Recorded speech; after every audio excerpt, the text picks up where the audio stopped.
Salut à tous, c'est Scarecrow et aujourd'hui on va parler de la vie de Aang. Aang est un jeune nomade de l'air et le nouvel avatar qui a disparu à l'aube de la guerre de 100 ans. S'étant enfui après avoir découvert qu'il était l'avatar. Aang et son fidèle bison volant Appa furent pris dans une tempête. Dans l'état d'avatar pour se protéger, il s'emprisonne lui et Appa. Il n'est retrouvé que 100 ans plus tard par les membres de la tribu du lot du pôle sud, Katara et Sokka. Durant son absence, la nation du feu fait la guerre aux autres nations et réussit à éradiquer les pacifistes nomades de l'air. Aang, dernier maître de l'air, mit un terme à la guerre en maîtrisant les 3 autres éléments et vainquant le seigneur du feu Ozai. Il lui retira sa maîtrise pour de bon. Il est resté un enfant gentil et maladroit tout le long de son combat, malgré la perte écrasante de son peuple et les lourdes charges qu'il a dû endosser. Après sa victoire contre Ozai, Aang commença une relation amoureuse avec son ami proche Katara. Le couple finit par se marier et éleva une famille de 3 enfants.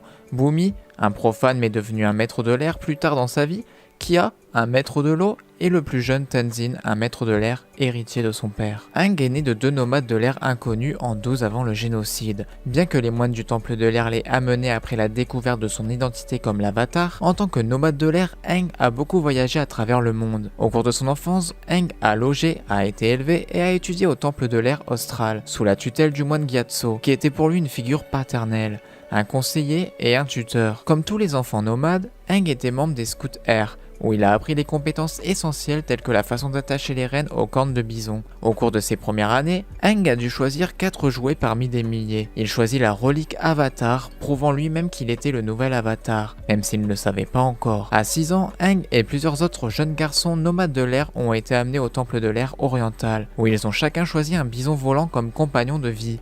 Aang s'approcha de son bison volant Appa. Il lui offrit une pomme.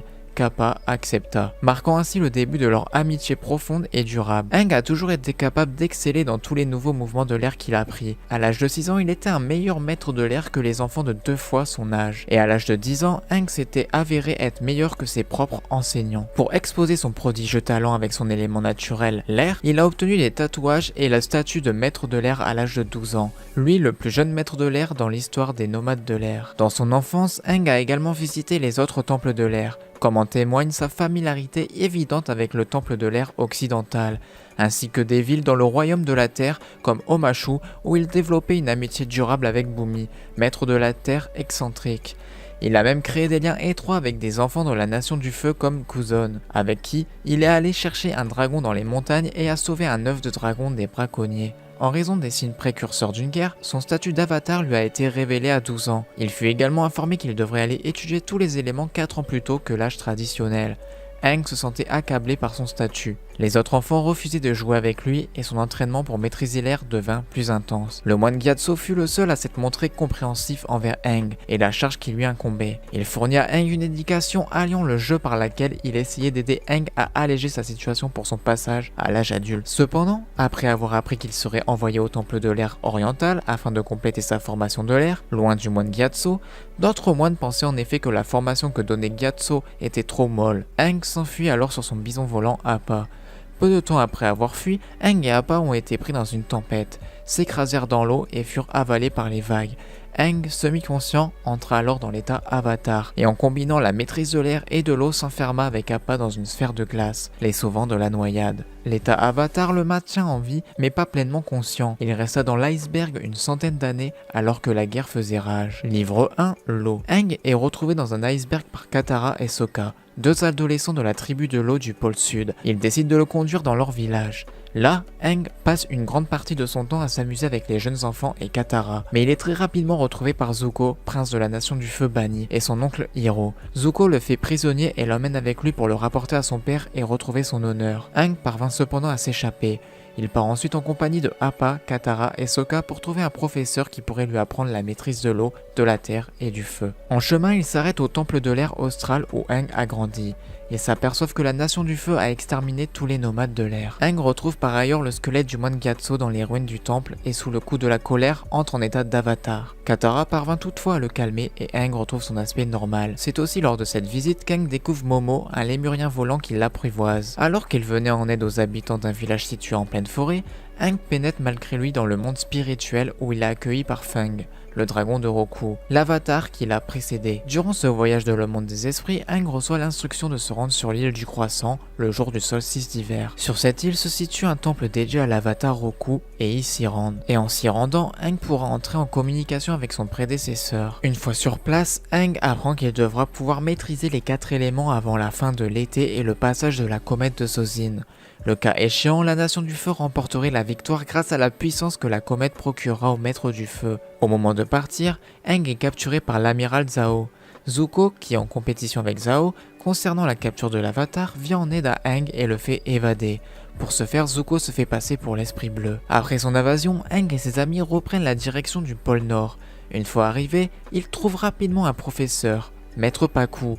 Il accepte d'enseigner à Aang mais refuse d'apprendre la maîtrise de l'eau à Katara parce que c'est une fille. Pakku dit qu'il tient à respecter les traditions. Pakku revient tout de même sur sa décision et finit par accepter Katara qui se montre très talentueuse. Après une courte période de calme, Zuko et Zhao réapparaissent tous deux. Zhao a trouvé le moyen de vaincre la tribu de l'eau du pôle Nord une bonne fois pour toutes. Zuko quant à lui s'infiltre discrètement pour capturer Aang. Pour contrer l'invasion de Zhao, Aang entre en état d'avatar et détruit la flotte de la Nation du Feu.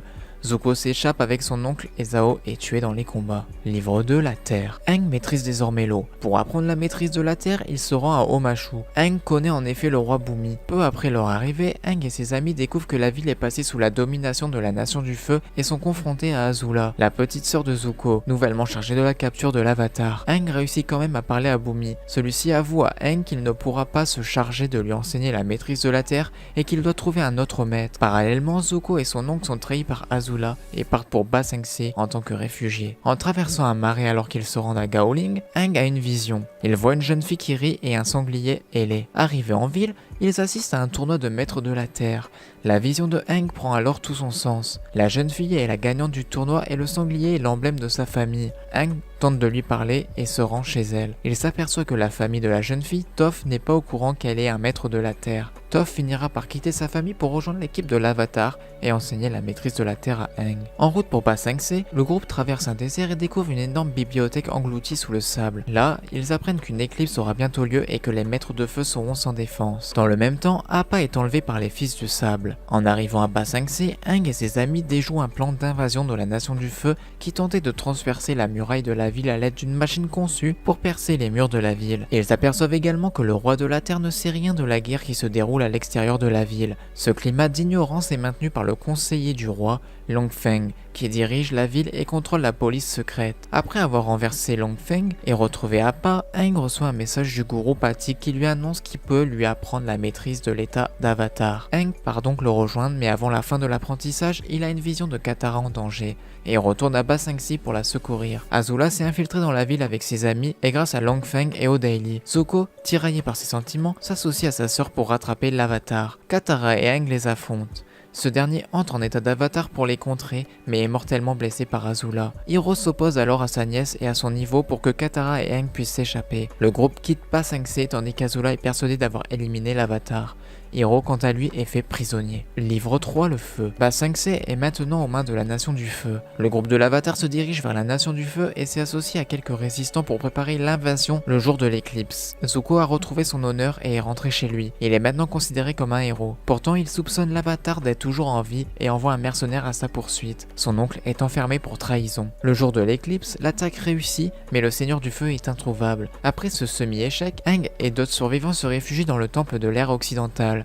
Zuko, qui se pose de plus en plus de questions sur sa nature profonde, décide de quitter la Nation du Feu pour aller à la rencontre de Aang et lui enseigner la maîtrise du feu. Dans un premier temps, le groupe refuse son aide. Lorsque Zuko les aide à battre les mercenaires lancés à leur poursuite, il est enfin accepté. Pour prouver qu'il a changé, Zuko va aider Katara à retrouver le meurtrier de sa mère et faire évader de prison leur père qui est dans une prison de la Nation du Feu avec l'aide de Sokka. Le moment où Aang doit affronter Ozai approche, mais Aang refuse de le tuer. Il part donc se ressourcer pour trouver une solution et rencontre une tortue lion géante qui lui apprend à maîtriser l'énergie. Lors de l'affrontement final entre Aang et le Seigneur du Feu, Aang passe en état d'avatar pour le battre et utilise son nouveau pouvoir pour enlever à Ozai sa maîtrise du feu.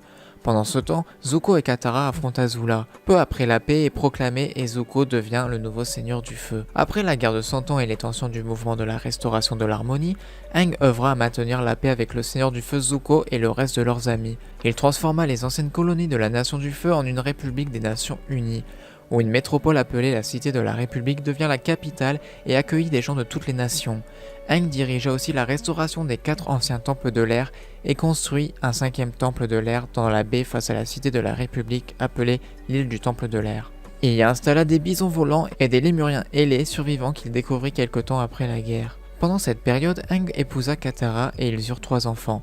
Bumi, un profane, Kia, un maître de l'eau et Tenzin, un maître de l'air. Quand Tenzin eut 5 ans, Aang commença à rassembler les histoires et souvenirs de sa vie et de son peuple pour que son plus jeune fils puisse les lire même après sa mort. La responsabilité de Aang de préserver la culture des nomades de l'air l'amena à passer du temps et à voyager dans le monde avec Tenzin, son seul enfant maître de l'air, pour lui enseigner les traditions des nomades de l'air. Cette préférence de leur père pour Tenzin créa une certaine distance entre ses enfants aînés et lui. En 128 après le génocide, la cité fut victime d'une hausse de la criminalité due à un seigneur du crime appelé Yakon. Il réussit à échapper à la justice pendant un certain temps, mais le fait qu'il soit un maître du sang décida Aang à assister personnellement le chef de la police, Toph Beifong, dans l'arrestation de Yakon. Aang, Toph et ses maîtres du métal appréhendèrent le criminel au restaurant Kwang. Il ne résista pas, mais affirma qu'il démontrait les accusations bidons portées contre lui. Aang assista par la suite au procès de Yakon, lors duquel celui-ci fut condamné pour ses crimes. Cependant, avant que la sentence ne soit totalement prononcée, Yakon utilisa ses pouvoirs pour soumettre toutes les personnes présentes dans la salle,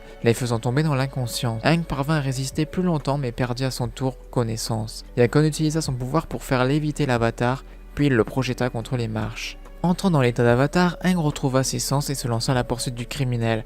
Il parvint en effet à couper l'attache entre le chevautre-autruche qui tirait sa voiture et le véhicule. Cependant, Yakon maîtrisa une nouvelle fois le sang de l'avatar et tenta cette fois de le tuer. Une nouvelle fois entré dans l'avatar, Aang se libéra de l'emprise du criminel, l'enferma dans une prison de terre, avant d'utiliser sa maîtrise de l'énergie pour lui retirer pour toujours sa maîtrise. Les 100 ans qu'Aang avait passé figé dans un iceberg alors qu'il était dans l'état d'avatar drainaient une grande partie de son énergie vitale inhérente, et par ces dernières années, la tension de cela a commencé à peser lourdement sur son corps. Avec sa santé défaillante et sentant que sa fin était proche, Aang chargea l'ordre du Lotus Blanc de rechercher et de surveiller le prochain avatar. Finalement, à l'âge biologique relativement jeune de 66 ans, Aang est décédé. Il a été réincarné en une fille têtue, impétueuse et rebelle nommée Korra de la tribu de l'eau du Sud. Une statue massive d'avatar Aang a été créée sur Aang Memorial Island, une petite île située sur la baie de Yu. Un adolescent Aang est représenté portant des robes de moine des nomades de l'air et tenant un bâton avec le symbole de la maîtrise de l'air sur le dessus, surplombant la ville qu'il a fondée avec l'aide de ses amis. La statue a été créée et offerte par la Nation du Feu en signe de paix et de bonne volonté. Comme le veut la tradition, une statue de Aang a également été ajoutée au sanctuaire intérieur au temple d'Air du Sud, afin de garder la ligne des statues du passé d'Avatar à ce jour. Sa statue se tenait au milieu de l'assemblage. Apparition dans la vie de l'avatar Korra. À 17 ans, Korra est passée de la sécurité du complexe de la tribu de l'eau du Sud aux rues animées de la Cité de la République. Cependant, à chaque fois qu'elle se retrouvait dans de sérieux problèmes et était sur le point de sombrer dans l'inconscience, elle était tourmentée par des visions de la rencontre d'Aang avec Yakon. À travers ces visions, il est apparu qu'Aang tentait d'avertir Korra de la menace imminente que le fils de Yakon, le conseiller Tarlok, lui posait, bien qu'il ait été révélé plus tard qu'il essayait en fait de l'avertir à propos d'Amon. Cependant, ce n'est que lorsque Korra était à un point extrêmement bas de sa vie en raison de la perte de sa maîtrise qu'elle a invoqué par inadvertance l'esprit d'Aang pour la première fois. Au cours de leur conversation, Aang a expliqué qu'il était là parce que Korra lui avait demandé d'être. Comme elle s'était finalement connectée avec son moi spirituel en raison d'être ouverte au plus grand changement en frappant son point le plus bas, aidée par tous les avatars précédents qui sont apparus derrière lui, Aang a utilisé une comparaison, la maîtrise de l'énergie, pour restaurer la maîtrise de Korra et lui a transmis la connaissance de l'art. Après que Korra ait perdu la mémoire en raison d'une infection spirituelle, Aang est apparu devant elle, prenant le relais de la propre réflexion de Korra et a rappelé à son successeur son statut d'avatar, avant de faire de la place pour que Roku apparaisse. Alors Kunalak attaquait Raava, Korra a envisagé Aang parmi la gamme avatar qu'elle avait vue avant de reprendre sa maîtrise et sa connexion. Apparition dans la vie de Tenzin. Lorsque Tenzin était coincé dans le brouillard des âmes perdues, frappé de doute de son incapacité potentielle à ouvrir la voie au futur maître de l'air et à vivre l'héritage de son père, une vision d'Aang lui apparut. Tenzin s'est excusé auprès de son père et a dit qu'il ne serait jamais l'homme qu'il était. L'image d'Aang était d'accord avec cela, au gros choc du jeune maître de l'air, et a continué en disant que Tenzin n'aurait jamais dû essayer de l'imiter en premier lieu, et qu'il essayait de s'accrocher à une perception de lui-même. Aang a terminé en disant que Tenzin n'était pas lui, et qu'il ne devrait pas être lui, mais plutôt sa propre personne. L'image d'Aang s'est transformée en une image de Tenzin et son fils est finalement sorti de l'ombre de son père.